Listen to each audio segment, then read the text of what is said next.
जय श्री कृष्णा मित्रों, आप सभी का बहुत बहुत स्वागत है आपके अपने चैनल भक्ति सागर में। आज हम सुनेंगे श्रावण महात्म्य छठवां अध्याय। हम पहले श्रावण महात्म्य के 5 अध्यायों का श्रवण कर चुके हैं।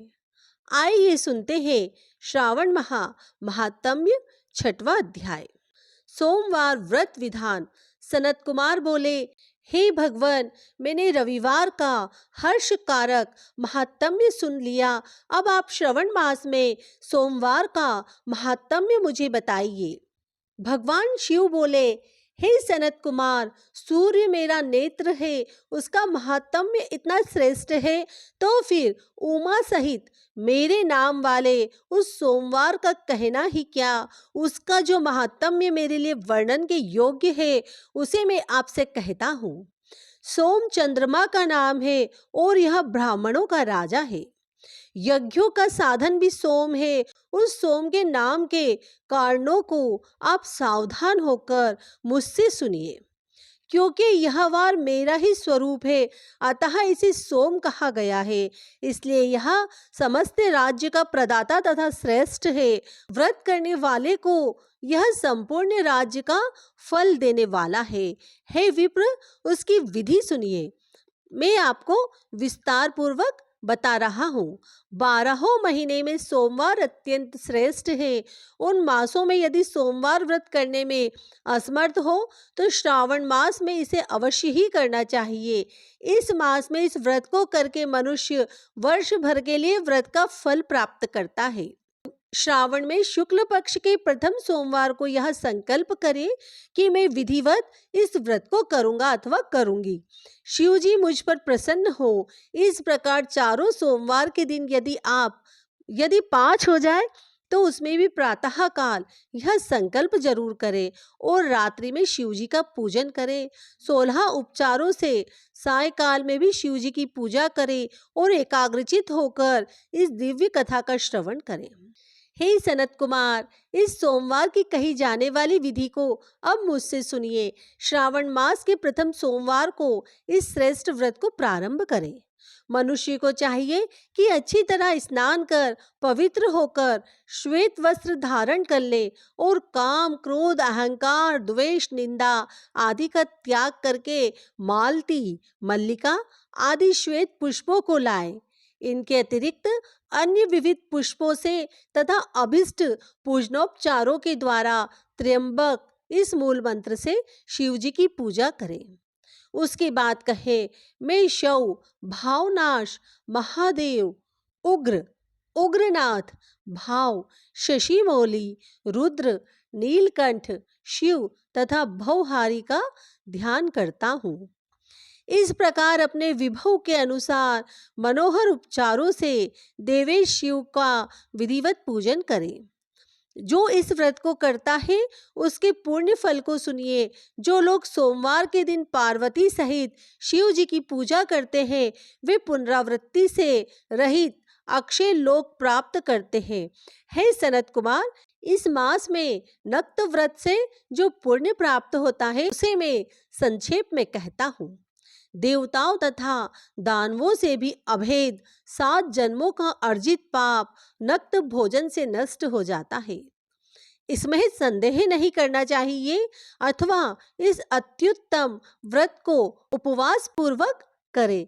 इसे करने से पुत्र की इच्छा रखने वाला मनुष्य पुत्र प्राप्त करता है और धन चाहने वाला मनुष्य धन प्राप्त करता है।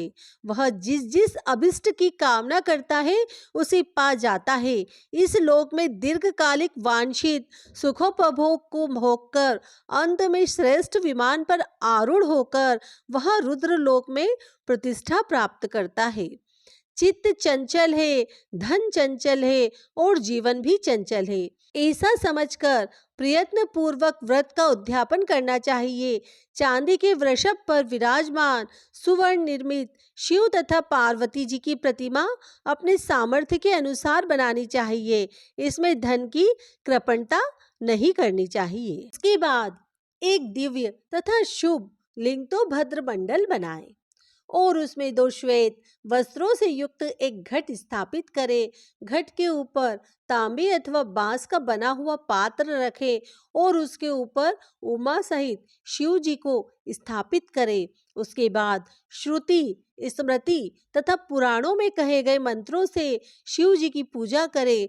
पुष्पों का मंडप बनाएं और उसके ऊपर सुंदर चंदोवा लगाएं। उसमें गीतों तथा बाजों के मधुर ध्वनि के साथ रात में जागरण करें। उसके बाद बुद्धिमान मनुष्य अपने गृह सूत्र में निर्दिष्ट विधान के अनुसार अग्नि स्थापना करे और फिर शव आदि 11 श्रेष्ठ नामों से पलाश की समिधाओं से 108 आहुतियां प्रदान करे। यव, व्रीहि, तिल आदि की आहुति आप्यायस्व इस मंत्र से दे और बिल्व पत्रों की आहुति त्र्यंबक अथवा षडक्षर मंत्र ओम नमः शिवाय से प्रदान करें। उसके बाद स्विष्टकृत होम करके पूर्णाहुति देकर आचार्य का पूजन करें और बाद में उन्हें गो प्रदान करें। उसके बाद 11 श्रेष्ठ ब्राह्मणों को भोजन कराएं तथा उन्हें वंश पात्र सहित 11 घाट प्रदान करें। इसके बाद पूजित देवता को तथा देवता को अर्पित सभी सामग्री आचार्य को दे और तत्पश्चात प्रार्थना करे, मेरा व्रत परिपूर्ण हो और शिवजी मुझ पर प्रसन्न हो। उसके बाद बंधुओं के साथ हर्षपूर्वक भोजन करे। इसी विधान से जो मनुष्य इस व्रत को करता है वह जिस जिस अभिलाषित वस्तु की कामना करता है उसे वह प्राप्त कर लेता है और अंत में शिवलोक को प्राप्त होकर उस लोक में पूजित हो जाता है। हे सनत कुमार, सर्वप्रथम श्री कृष्ण ने इस मंगलकारी सोमवार व्रत को किया था। श्रेष्ठ आस्तिक और धर्मपरायण राजाओं ने भी इस व्रत को किया था। जो इस व्रत का नित्य श्रवण करता है वह भी उस व्रत को करने का फल प्राप्त करता है। इस प्रकार श्री स्कंद पुराण के अंतर्गत ईश्वर सनत कुमार संवाद में श्रावण मास महात्म्य में सोमवार व्रत कथन नामक 6वां अध्याय पूर्ण हुआ। ओम नमः शिवाय। यदि आप हमारे साथ निरंतर जुड़ना चाहते हैं तो चैनल को सब्सक्राइब कर लीजिए, जिससे आप श्रावण माह महात्म्य का श्रवण का लाभ ले सकेंगे। धन्यवाद।